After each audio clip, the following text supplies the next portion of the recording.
Gonzaga in action against Cocoa at the Under Armour Brothers in Arms Classic at the University of Maryland Saturday. The Eagles are hoping to bounce back after losing a shootout last week. The Eagles defense, which had allowed a 300-yard rusher, would rebound on Saturday with a huge game against the Tigers. Let's pick up the action after halftime. Both teams sloppy and scoreless with penalties throughout the first half, but in the second half, things really got cooking. Gonzaga driving early in the third quarter, but the screen pass picked off by the Tiger. Look at the big guy go.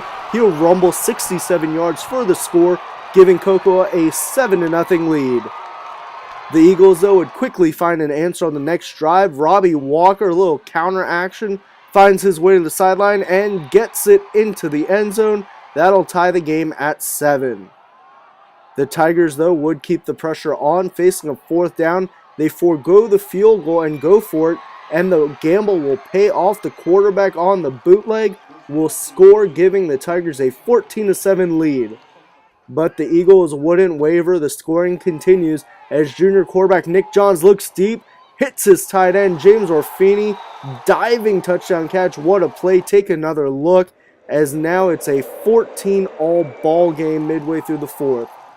Cocoa would fumble with 4 minutes to go, and Gonzaga with a chance to drain the clock, but they would return the favor with a fumble of their own, so the Eagles defense would have to step up, and they answer the bell. They get the ball back off of a 3-and-out, and now Reggie Corbin gonna make amends for his fumble, putting the ball in field goal range. That would set up senior kicker Ben Sema. He had never attempted a field goal ever, his first time playing football for the Eagles, now with a chance to win.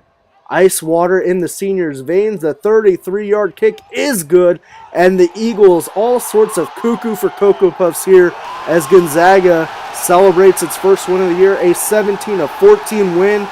What a furious second half. Great game to watch. Here's what Sema had to say about his first kick. It's probably one of the greatest feelings I've ever felt. I mean, just with the huge crowd that was here, all my friends and classmates were here. It was just great that I could get the win for them and for our school. I was a rugby player, and they just asked me to come out to play rugby or to play football, and came out. So this is your first time? Yeah, it started in August. Here's what Brady had to say about his kicker after the game. And Ben has just come out and done an incredible job. It's an incredible story of a rugby player that never get the football before until like July, basically. And now he's getting recruited for football. Puts kickoffs in the end zone, makes field goals. I mean, that was his first field goal in a game. It's pretty impressive. Here's what Walker had to say about the Eagles' second half turnaround. That second half, it was they had a small team. You know, we came out with a lot of numbers, and we came out running hard. We knew they were going to come out tired. As soon as they came out walking, we were like, all right, let's go, power, let's run it. Here's what Brady had to say about the defensive performance.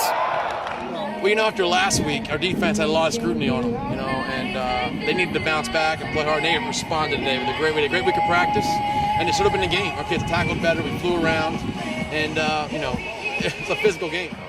The Eagles will look for their second win when they play St. Peter's in New Jersey next weekend. For DCSportsfan.com, I'm Brian Kapoor.